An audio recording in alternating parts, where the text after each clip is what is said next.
Olá pessoal, tudo bem com vocês? Sejam todos vocês muito bem-vindos. A gente começa a nossa live. Deixa eu colocar aqui o tema, esqueci de colocar o tema. Boa noite para todos.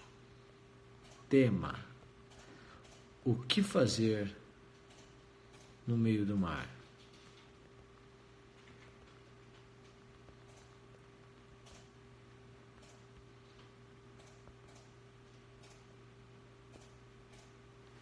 Pronto. Agora conseguimos fixar o tema. Bom, boa noite a todos vocês. Eu encaixei o celular de um jeito aqui, que eu não consigo ver muito as mensagens, tá bom? Mas vamos bater um papo. Eu quero conversar com vocês sobre o que fazer no meio do mar e sejam todos vocês bem-vindos. As pessoas estão entrando, a gente começa. Eu escrevi um texto na manhã de domingo sobre no meio do mar, era a temática do texto. A ideia é que você, por vezes, toma uma decisão na sua vida, você decide mudar por algum motivo, colocar fim em uma etapa, porque entende que é hora de começar outra etapa da vida. Então você coloca fim em uma etapa para começar outra, e a outra etapa não se concretiza da forma como você planejou, ou pelo menos da forma como você pensou que aconteceria.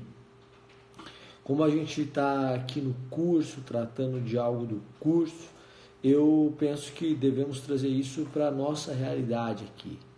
Quantos alunos não deixaram de trabalhar, pediram demissão de um emprego para poder estudar para um concurso público?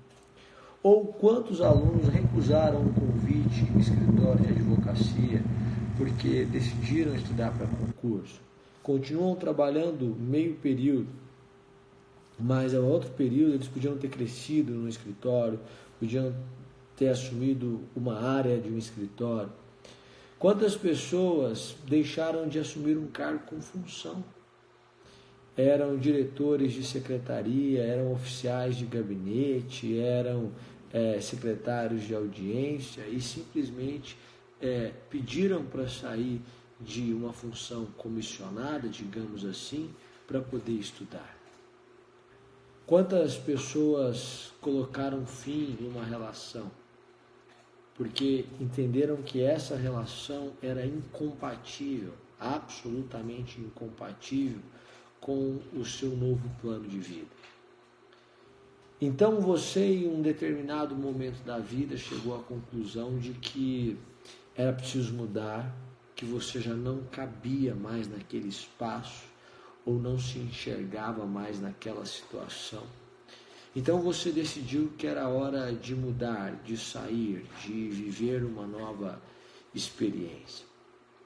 Um dia você, entusiasmado, decidiu que você seria juiz, ou que você seria promotor de justiça, procurador do Estado, delegado de polícia, defensor público, analista, enfim. Você um dia tomou uma decisão. E tendo tomado essa decisão, chegou à conclusão de que era hora de romper com alguns pactos que você havia celebrado, colocar fim em algumas relações e abrir mão de outras oportunidades. Eu me recordo quando eu era delegado de polícia, eu fui delegado de polícia durante 3 anos, e durante 3 anos, 2 deles, pelo menos, eu fui delegado plantonista. Então eu tinha um plantão de 24 horas e tinha uma folga de 72 horas.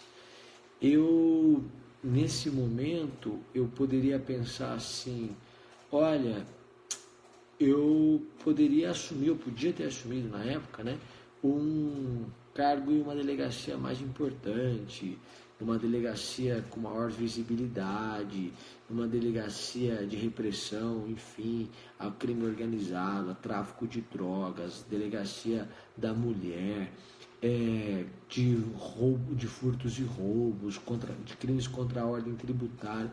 Eu poderia ter procurado uma ascensão na carreira de delegado de polícia, mas naquele momento eu abri mão de uma vaidade, digamos assim, que é natural, que é de você ter um crescimento profissional, porque eu não me via, depois de 10 anos, como delegado de polícia. Então, como eu não me via no futuro ali, o meu presente tinha que guardar coerência com o futuro que eu via. E para o meu presente, era muito melhor que eu tivesse as 72 horas de folga para que eu pudesse estudar para o concurso da magistratura. Então, o que eu quero te dizer? Quando eu tomei essa decisão, não foi uma decisão do tipo, tudo bem, fique tranquilo, daqui a 3 anos você vai ser juiz. Eu não sabia exatamente quando isso ia acontecer. 3 anos, 4 anos, 5 anos, 6 anos. Eu, pessoalmente, não sabia.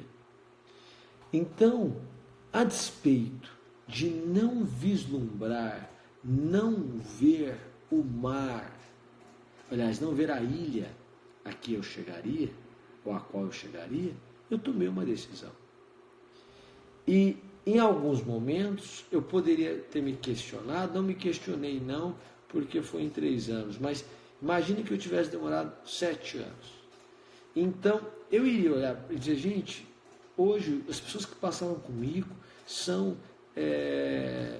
supervisoras, delegados-chefes, tiveram uma ascensão meteórica na carreira, e eu ainda sou delegado plantonista porque estou estudando para o concurso da magistratura. Eu poderia ter passado por isso, ou podia na época. E aí eu gostaria de trazer isso para você. Você às vezes está no meio do mar, você abriu mão de muita coisa, de muita convivência, de muita convivência mesmo, acho que essa é a expressão, de muito tempo com família, muito tempo com amigo, muito tempo no emprego, você abriu mão, porque a vida é tempo, seu capital é o seu tempo, então você emprega o seu capital, que é o seu tempo, naquilo que é importante para você, então você tem estudado, e isso fez com que você se afastasse da ilha em que você estava no início, e você ainda não vislumbrou a próxima ilha. A ilha fase 1 da sua vida você já deixou, mas a ilha fase 2 não aconteceu. Você não tem mais um emprego, mas também não tem aprovação. É a história do sujeito que terminou um relacionamento que era doentio, porque não dava para continuar, porque era tedioso, apesar da pessoa ser ótima, não era a pessoa que você queria para a vida, e ao mesmo tempo você não encontrou a pessoa ideal. Então você está no meio do mar. E quando você está no meio do mar, e depois de muito tempo no mar, depois de várias tempestades no mar, e você não sabe se você vai suportar, você começa a olhar para trás. E aí a memória é infiel. Ela apresenta, eu escrevi uma poesia que é mais ou menos assim: a memória é infiel, apresenta o passado de forma distorcida, como se o melhor da vida estivesse lá. Quem me dera voltar para lá. É um trechinho de uma poesia que eu escrevi. E a memória passa a ser distorcida. Ela começa a te dizer, na verdade é o seguinte, você cometeu uma decisão errada. Decisão errada não é mudar quando tudo que você quer é a mudança. Então não há uma questão de decisão errada. A questão é que você está comparando a sua vida antes da guerra com a sua vida no meio da guerra, no meio da batalha. Não dá para comparar a vida antes de você entrar por esse mar com essa vida que você tem agora no meio do mar. E concurso público é um desafio para a nossa cultura brasileira. Por quê? Porque ele demora 1 ano e meio. Se abrir agora um concurso da magistratura, o sujeito vai tomar posse daqui 1 ano e meio. porque ele abre a primeira fase, 3 meses de distância, depois segunda fase, mais uns 3 meses, vamos colocar por alto.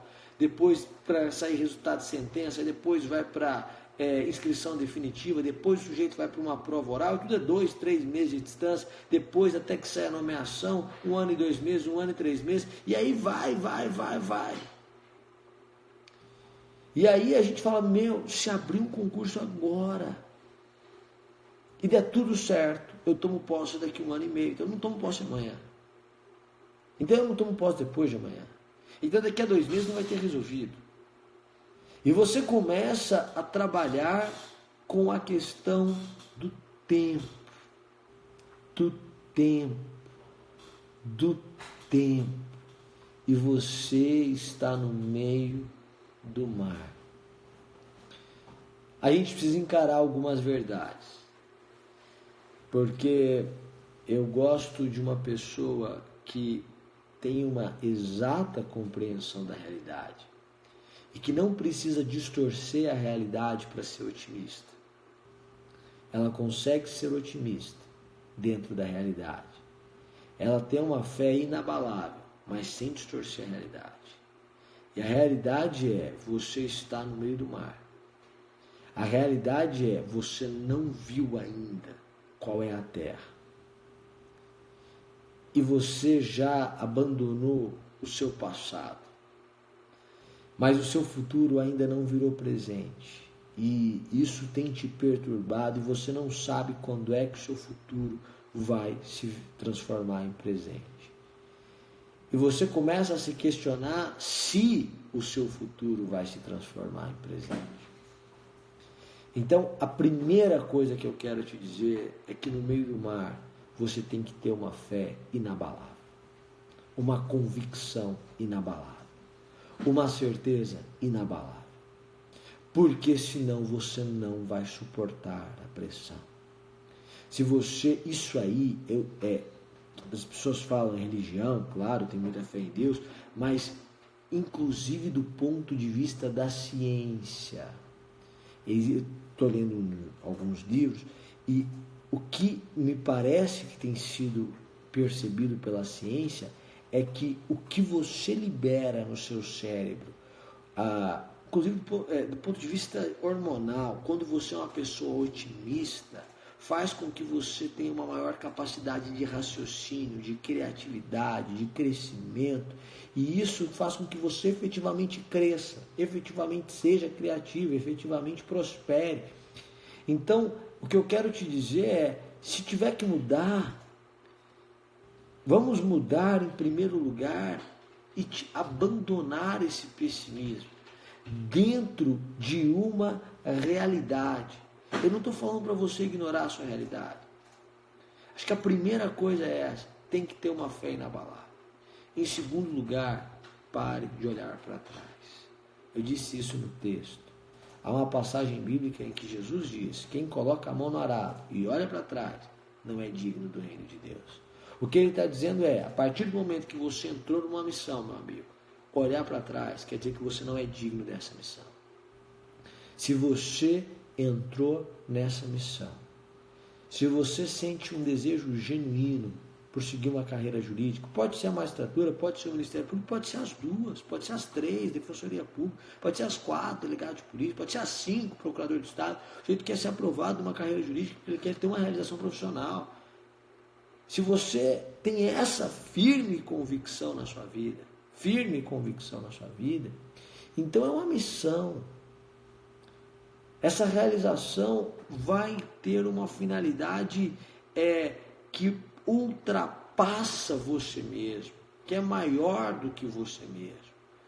Então, não olhe mais para trás. O primeiro e mais importante ponto, uma fé inabalável, a convicção de que vai dar certo. Sem ignorar a realidade, mas uma convicção. Você não é passível de dúvidas, você não não abre mão de uma convicção. Em segundo lugar, você não olha para trás. Em terceiro lugar, você tem que ser racional. Racional é o seguinte, eu vou seguir um método que seja confiável.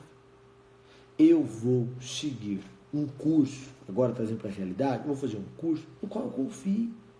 Existem cursos sérios, o nosso é um curso extremamente sério, mas extremamente sério. Você tem que eleger um que você confie, acabou. Pare de ficar mudando de cara em cara, vou para cá, vou para cá, vou para cá. Escolher um sério, siga, porque a cada novo caminho, nova escolha, você tem um novo caminho e uma nova subida. Então, cuidado, isso vale para todas as áreas da vida. Gente que muda de direção, de método, de estratégia, de forma, toda hora, é gente que não tem constância. E quem não tem constância não vence. Fato. Então, mantenha-se firme na sua direção. Eu disse isso no texto ontem. Eleja um sábio conselheiro, trazendo para a realidade quem presta o concurso. Eleja um curso confiável. Eleja livros confiáveis.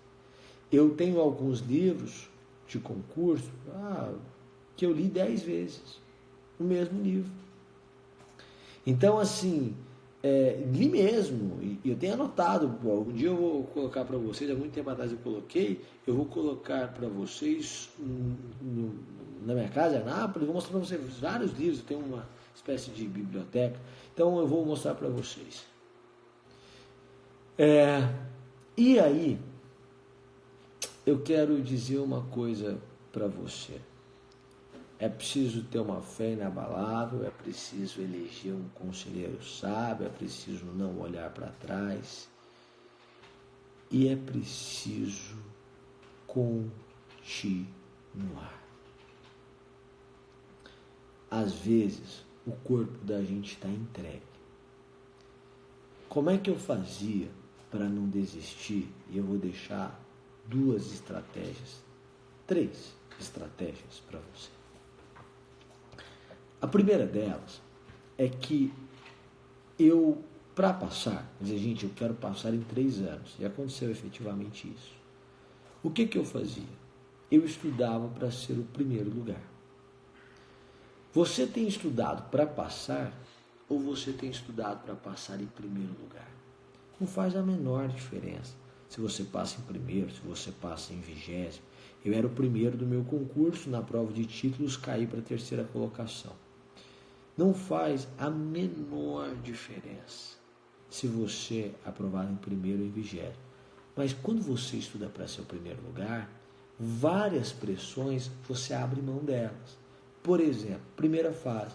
Eu sabia que eu seria aprovado na primeira fase. Sempre. Porque quando eu ia mal na prova, eu era 5 pontos acima de um ponto de corte. Então, assim, eu já saía da primeira fase, já pegava o gabarito, conferia, já ia estudar para a segunda. Zero pressão. Zero.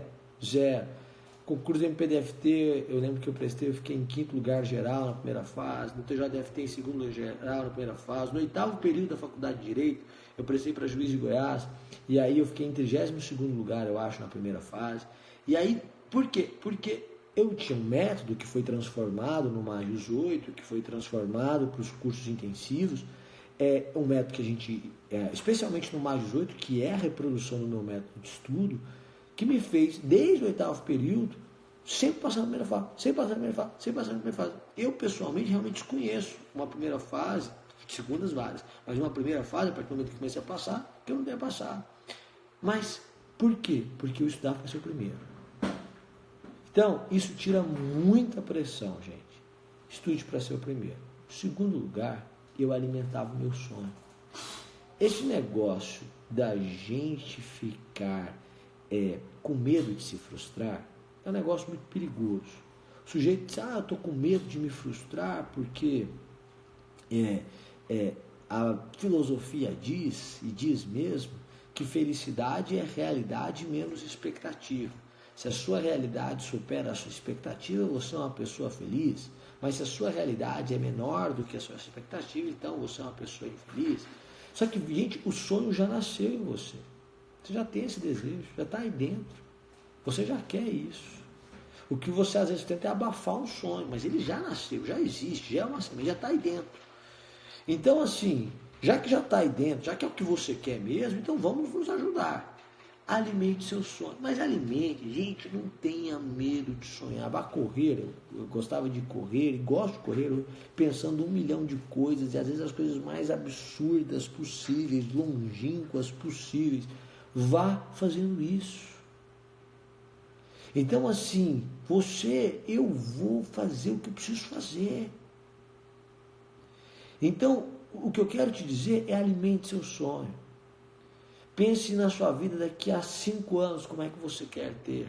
Mas pense assim, pense da seguinte forma, e, inclusive o César está falando da TRF Segunda Região, a gente lançou o curso de TRF Segunda Região e eu disse para as pessoas, só façam o curso se você for com a mentalidade que você vai ser aprovado. Você pode até não vencer, mas querer vencer você tem que querer, é tudo. Não é isso? Vencer não é tudo, mas querer vencer é tudo. O Van Steenbar diz, né? Então essa é a ideia, lembrado pelo JB Carvalho. Mas essa é a ideia. Então assim, o que eu quero te dizer é, gaste tempo com o seu sonho. Imagine como é que vai ser a sua vida daqui a 5 anos. Você vai acordar e vai fazer o quê? Você vai estar morando onde? Com quem? Como é que vai ser seu dia a dia? Como é que vão ser suas férias? Como é que vão ser... Pense na sua vida. Pode ser que nada aconteça exatamente como você está planejando, e realmente nada acontece exatamente como a gente está planejando, mas isso vai renovar as suas forças para que você prossiga nesse mar, nesse meio do mar, até você chegar ao seu destino. Terceiro lugar, se inspire em histórias incríveis. Você vai me desculpar, mas você não é, numa expressão de Fernando Pessoa, em seu livro do Desassossego, o livro Desassossego, você não é o eleito da dor. Vai me perdoar, mas você não é o eleito da dor. Então a dor não falou, nossa, deixa eu eleger uma pessoa e eleger você. Você não é o eleito da dor. E aí, eu quero te dizer o seguinte, meu prezado, é que você não é o eleito da dor. E que existem pessoas que tiveram muito mais dificuldades do que você tem, muito mais, e conseguiram vencer. Gente que tinha menos potencial do que você, menos condição financeira do que você, mais trabalho do que você, menos tempo para estudar do que você tem, gente que já tinha filhos, gente que já tinha se divorciou, ficou sozinho com os filhos, enfim, e conseguiu. Vá se inspirar em histórias de pessoas que viveram uma superação assim incrível.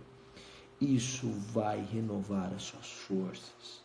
Porque senão você vai cair numa mentira que diz que quem conseguiu porque tinha tudo a seu favor. Isso é mentira. Ninguém tem tudo a seu favor. E quem tem tudo a seu favor acaba sendo alguém perdido, porque por não ter dificuldades, acaba sendo isso uma dificuldade que a pessoa tem na vida. Então, eu quero te dizer o seguinte, segundo lugar, vá se inspirar. Primeiro, estude para ser o primeiro lugar. Segundo vá se inspirar em histórias incríveis. E, em terceiro lugar, que eu já havia falado, é justamente alimente seu sonho, busque vislumbrar a sua vida. No meio do mar, concluo, portanto, eu tenho que ter uma fé inabalável. Eu tenho que ter, sem distorcer a realidade, né? Uma fé inabalável, mas sem distorcer a realidade, uma convicção da vitória, sem perder a realidade. Eu tenho que eleger um sábio conselheiro, um método adequado, um curso sério, eu tenho que ter alguém de confiança próximo de mim, que possa confiar. Eu não posso ficar mudando toda hora, porque se eu mudar toda hora de método, de estilo, de estudo, de não sei o que, eu vou me tornar uma pessoa inconstante, pessoas inconstantes não prosperam. Eu não vou olhar para trás, porque olhar para trás é a pior coisa que já inventaram, porque a memória é infiel e ela apresenta o passado de uma forma distorcida, como se o melhor da vida estivesse lá e não está. E aí eu vou me inspirar em histórias incríveis de gente que conseguiu passar por coisas muito mais difíceis do que as minhas e superou. Eu vou alimentar o meu sonho, porque isso vai me dar um renovo. Eu vou pensar em como vai ser a minha vida. E eu vou estudar para ser o primeiro lugar, porque isso vai mudar a minha história. Não importa se eu vou passar em 100 ou vou passar em 1.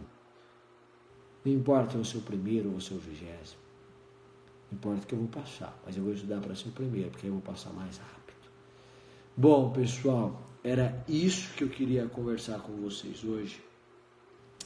Muitíssimo obrigado pela presença de vocês. Eu vou compartilhar a live, eu tenho certeza que ela vai fazer diferença na vida de algumas pessoas. Um grande abraço e até mais. Tchau, tchau. Boa noite. Muito obrigado.